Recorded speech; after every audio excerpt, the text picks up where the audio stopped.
Welcome back to the Real Estate Den. This is episode 29. Today we have returning Krystine out of Georgia, and we have a new guest today, Cinthya, out of Denver. Welcome, ladies. Thank you for joining us today.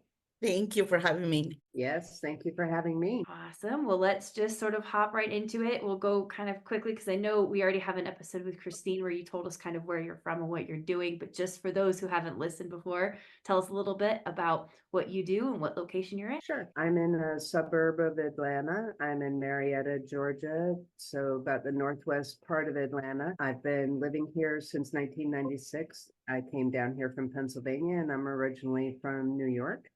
I have had a real estate business for 23 years, going on 23 years, and I have my own brokerage here that's mainly residential, and I work with and for myself. I don't have anyone working out here for me except for a transaction coordinator, but that's what I'm doing here. Nice. Cinthya, tell us a little bit about you and where you're from and what you're doing.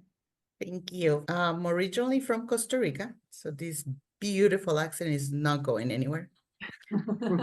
This year I've been living in the States for 24 years, and I moved when I was 24. Oh, wow. So big party Yeah. coming in November. Been in the mortgage industry, in the financial industry since I was 19, so 27 years, in different roles. I've been a broker for the last 8 years, and right now I'm holding my license with Barrett Financial, but I'm also self-employed owner of my own business. I just opened a mortgage processing company, and I love the easy transactions. However, apparently I kick ass at the difficult ones. So any weird animal that you don't even know where to begin, chances are I've seen it. Right. Well, that gets me into my first question. So we've got a lot of years in business on the show today, which is exciting. So can you share a crazy story from your career? Like one of your craziest real estate stories that you were just kind of like, oh my, and I'm not even like picky on like, what the feeling is. Like it could be any sort of crazy. I'm obviously coming from like hopefully like positive crazy. But I guess if you want to get hardcore crazy, like knock yourself out. But yeah, I like to hear the crazy real estate stories. I really don't attract crazy, thankfully. Love that. I love that answer. Yeah, I don't give it and I don't get it, but I can tell you a scenario that I just had last quarter. So it was my first time having this happen, and I really prayed the last time, but I worked through it.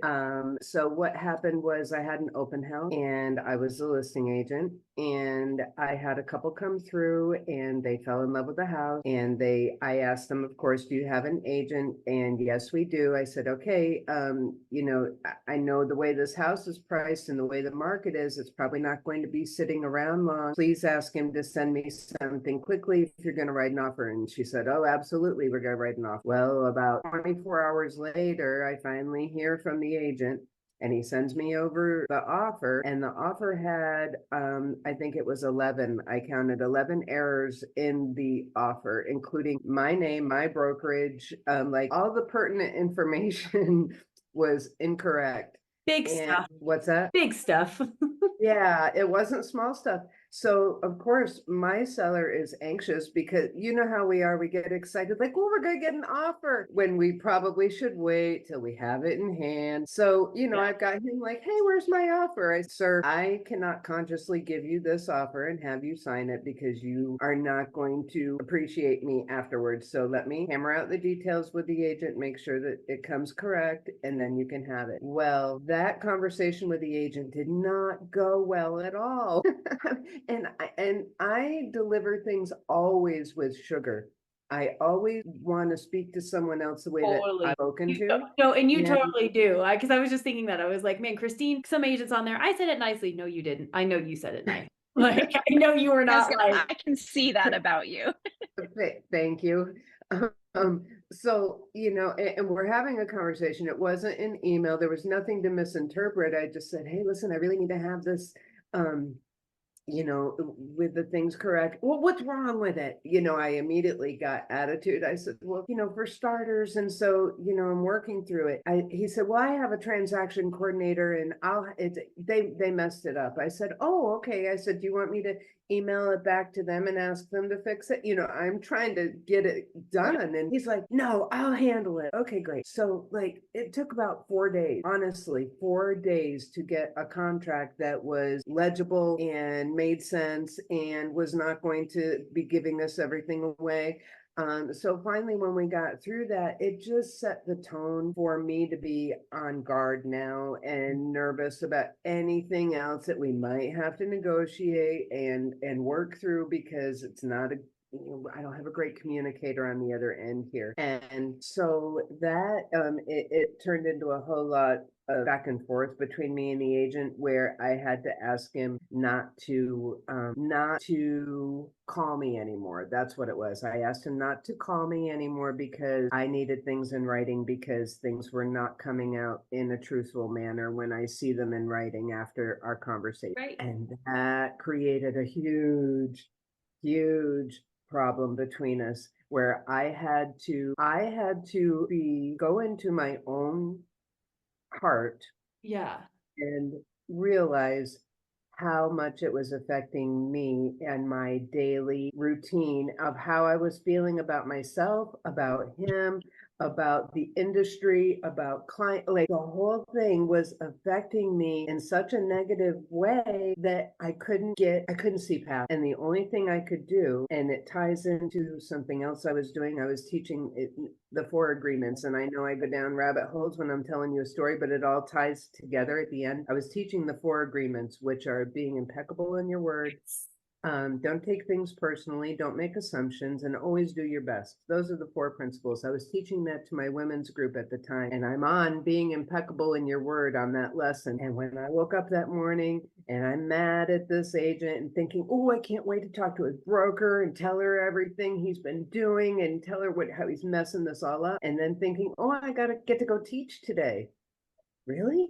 I'm going to go try to teach people to be impeccable in their word when I'm like ripping this guy a new one in my head. So guess what I did? Picked up the phone and I called him, and thank God he answered, because I don't know that my voicemail would have made the impact that the conversation did.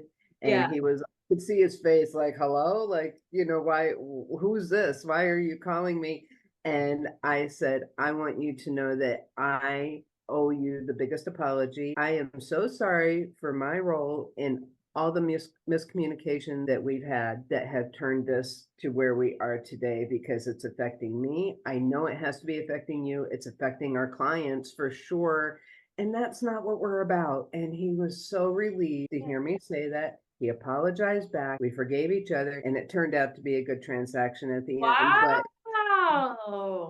and I'm sorry, it's such a long story, but that was one of those things that started as something that I had never had happen before, and it ended in such a positive way, but I had to go through so many, you know, peaks and valleys to get there, but it was worth it for the lesson. Wow. I love that. I love that. It reminds me of, I did a lot of sales training before I got into real estate. I did sales jobs, and they always talked about when you're training people to do these horrible cold calls, whether in person or on the phone, you know, you got to get like, and one of the things that they just always said is you control the conversations you have with people. You're in control of the dialogue that you're in. And just like, and that story just proves it again, like the power of, hey, I'm sorry, and getting off that sort of ego high horse thing where like, I'm the better agent than you, being like, this is whatever, I'm sorry, we both weren't great, and we move on. Because I think that's what gets caught up with a lot of agents,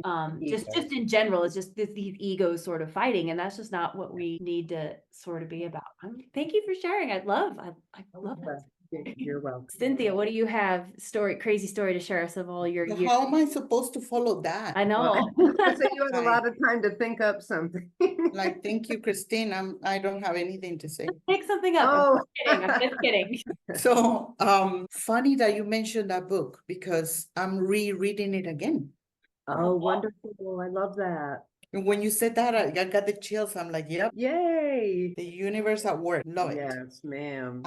I don't think I have, just like you said, crazy transaction. I keep on putting it out there that I want to get to meet and work with the people that I'm gonna make an impact on their life. Mhm. I love that.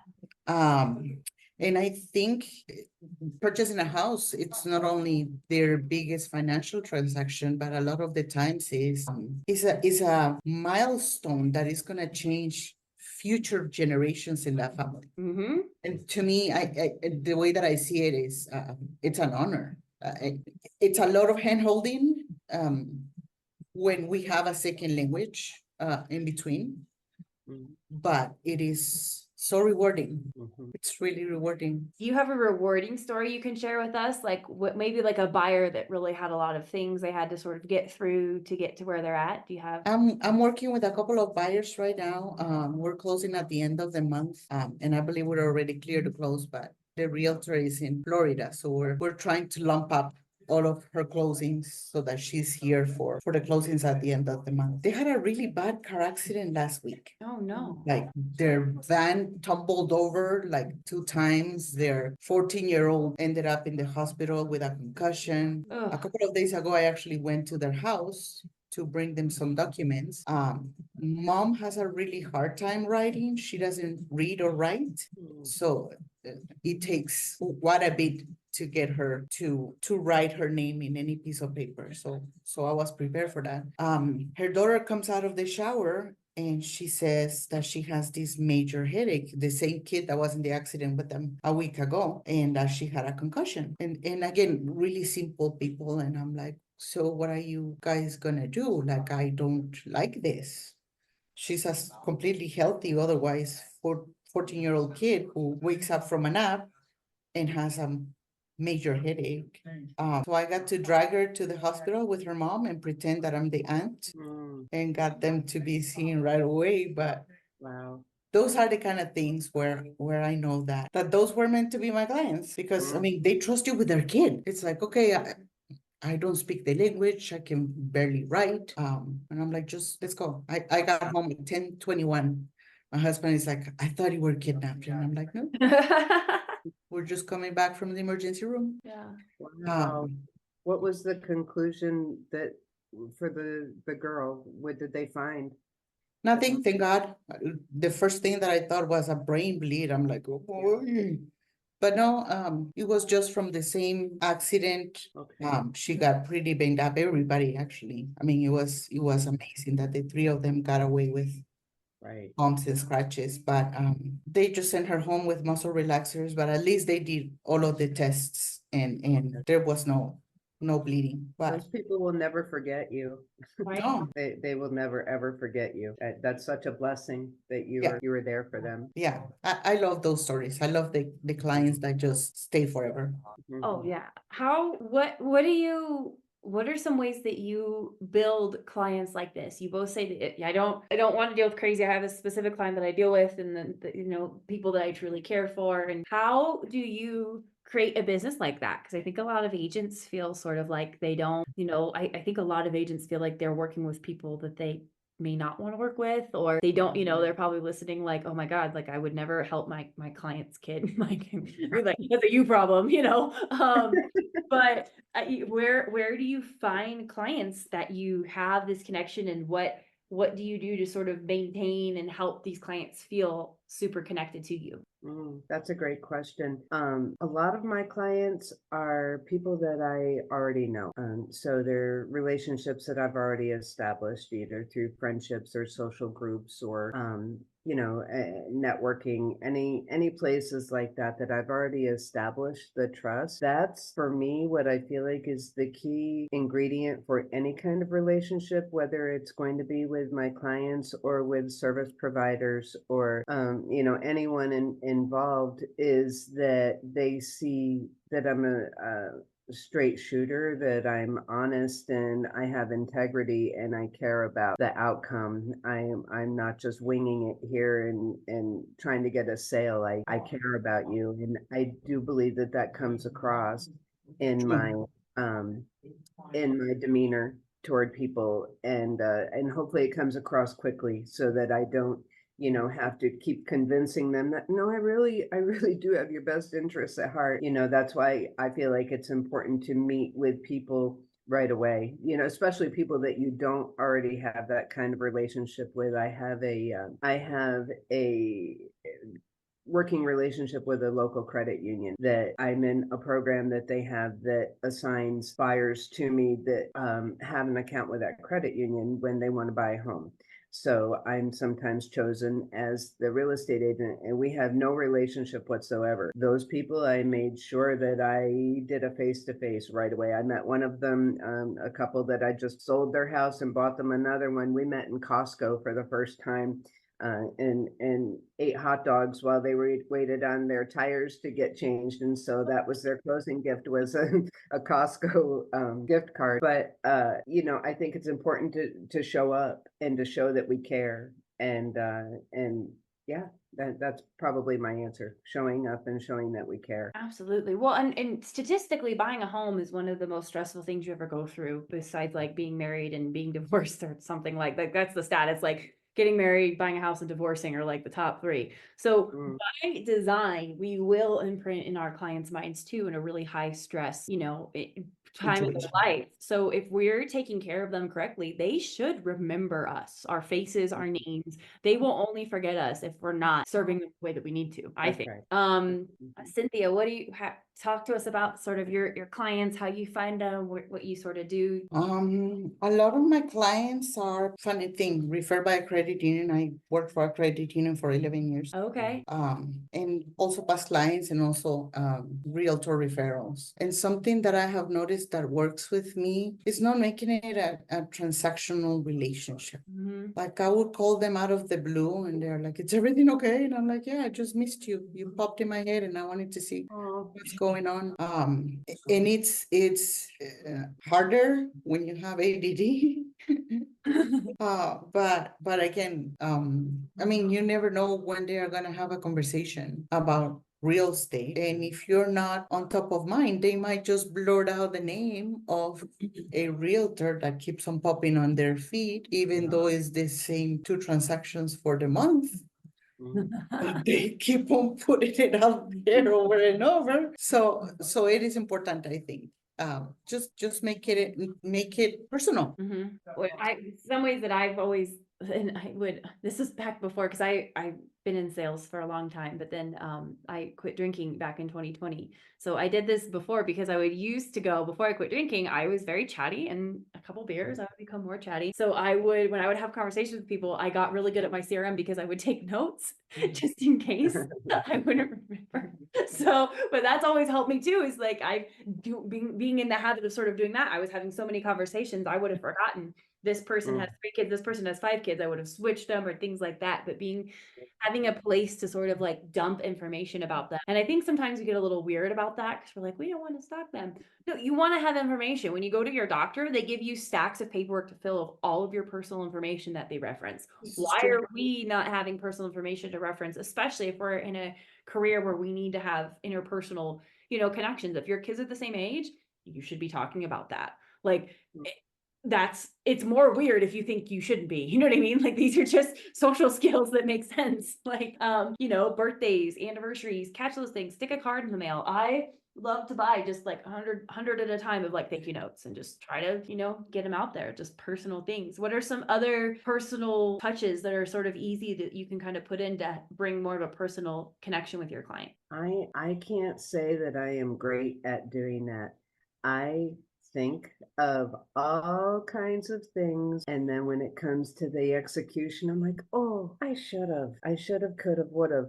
And I don't like that feeling. In fact, that's something that I'm talking to my transaction coordinator about setting up a automatic sending something personal to them after the transaction, so that I'm not, every time I drive by the street that I sold, think, oh, I still didn't send them any, I mean, I Yeah. always something at closing, but you know how it is. It's like, oh, I got a closing in an hour.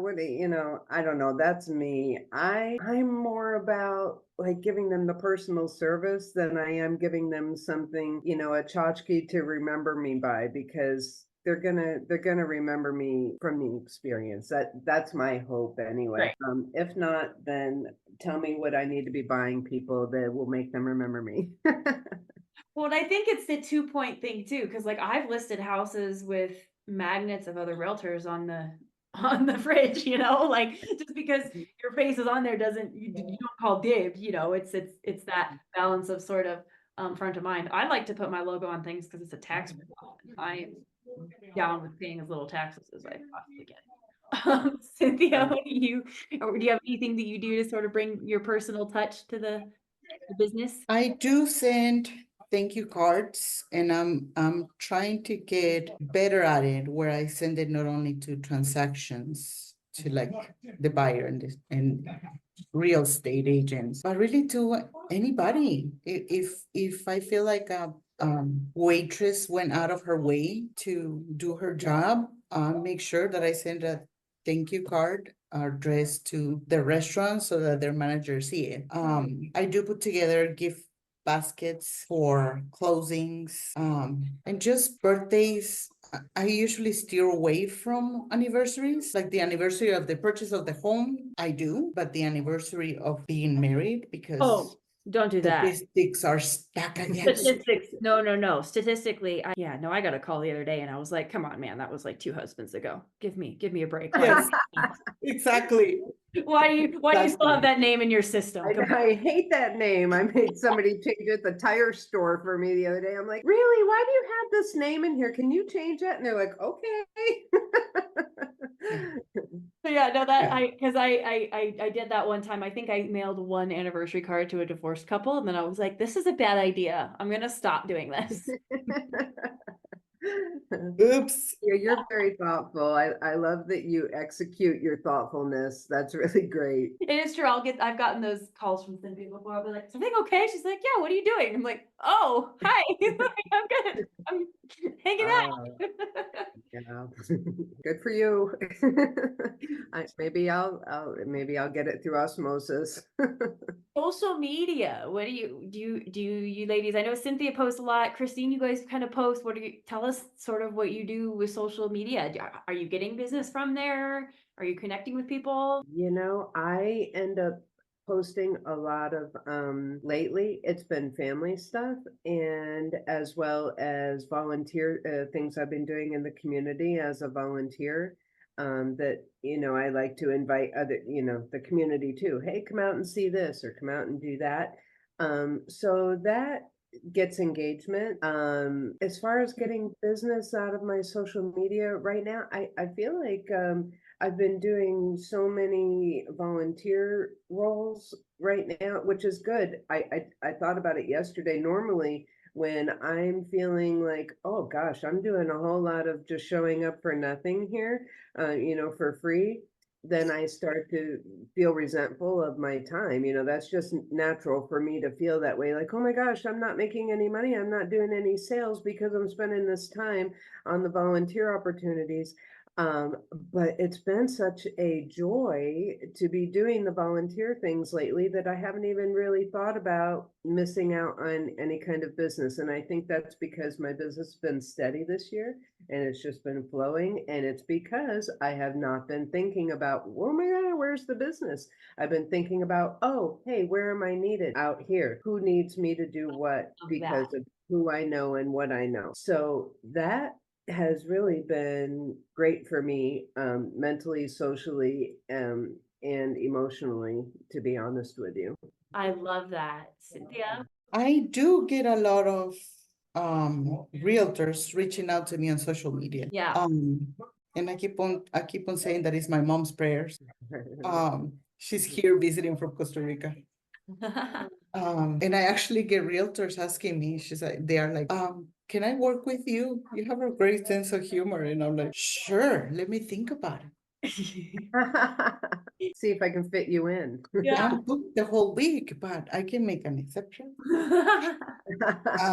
I do get a lot of exposure through Facebook. I'm still not too keen on any other platform because I'm Posts a old. lot of funny memes though. Cynthia always has something funny. That's her key, I think. Full enough. And you don't want to see pictures of my clothing or what the market is doing or where the rates are going. So let me put something that is gonna light up your day and make you laugh, if anything, for a bit. It's true. Rates lately have not been doing that. Recently, a little bit lately, but not like overall lately. They have not been making us laugh and enjoy. For what? My memes? No, the rates. I said no. Your Ooh, yes. Oh, social media is the only Yeah, I thing. thought that you makes said, us laugh. I thought you said No. her meme too. I'm like, oh, what is she No, her posting? memes. No, what did I do, Krystine? No.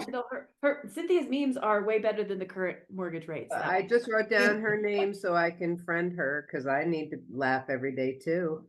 The mortgage rates are what they are. I mean, I am not a economist. And when the rates were 3%, I'm like, this is wrong. It's not sustainable. It's not making any sense. Once you get to know what they pay the servicing companies and how much money banks make for servicing mortgages, it wasn't sustainable. So it's no wonder rates are where they are. What people seem to forget is that when I bought my house 18 years ago, and this is because I had good credit, my rate was at 9.81%. When people were getting 13s and 12s and 11s, I got a 9.8. She was like, I'm a single digit, guys. Yes. Yes, we actually started tracking mortgage rates back in the late 1990s, early 2000s, and first mortgages were 18%, and home equity lines of credit were 24% interest rate. Oh, yeah, I feel like in general though, people always will complain about rates, just like they're like, you know what I mean? Like no matter what, like The gas prices. This is Yeah. true. Same. even when they were 3%, people were like, I want to wait for it to get to 2.5. Oh my God, shut up and buy a house. With all due respect, sir. If our listeners want No to respect due there. if our followers or listeners want to connect with you, where can they find you, Cynthia? Website, socials? Do you have a number? Where would you like them to connect with you for a loan? My cell phone number, 720-234-7779. Great. I'm a texter and I'm a night owl, so it really doesn't matter what time you text. Chances are I will answer. And to my realtors, I always tell them, if you're working, I'm working. So whether it's evenings, Saturdays, Sundays, I'm gonna be working with you. To my female realtors, do not ever do open house by yourselves. Call me, let's put it in a calendar, even if it's just hanging out and getting to know each other.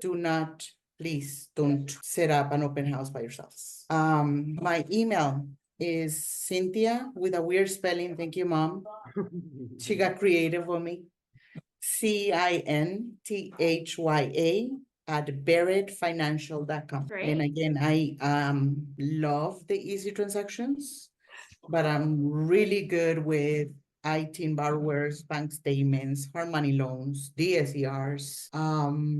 I want to say if there is a way to make the loan happen, chances are I know where to send it and how to structure it. So give me a call and befriend me on Facebook so that you can laugh your head off. Fabulous. Yes.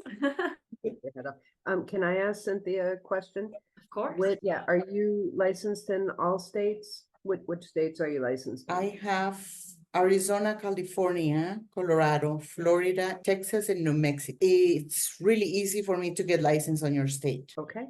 So if you want to get my license, it would probably take me 24 hours to do the education piece.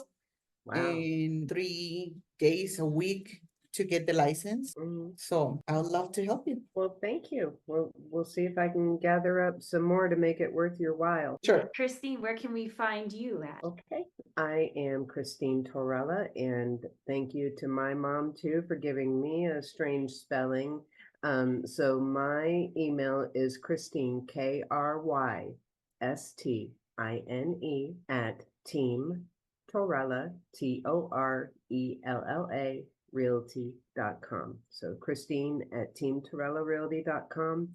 That's the name of my brokerage, teamtorellarealty.com. And my cell phone is 678-907-6266. And yeah, I'm like Cynthia. I don't have great boundaries as far as telling people I only work from 9 to 5. Sometimes I will block my calendar on a Friday and spend the whole day paddle boarding with my friends. But most of the time I'm available, and I will get right back to you when you reach out to me. And yeah, I'm in the Metro Atlanta area, and I'm licensed for the whole state. I love being able to help anybody that needs my help in buying or selling a home. That's me.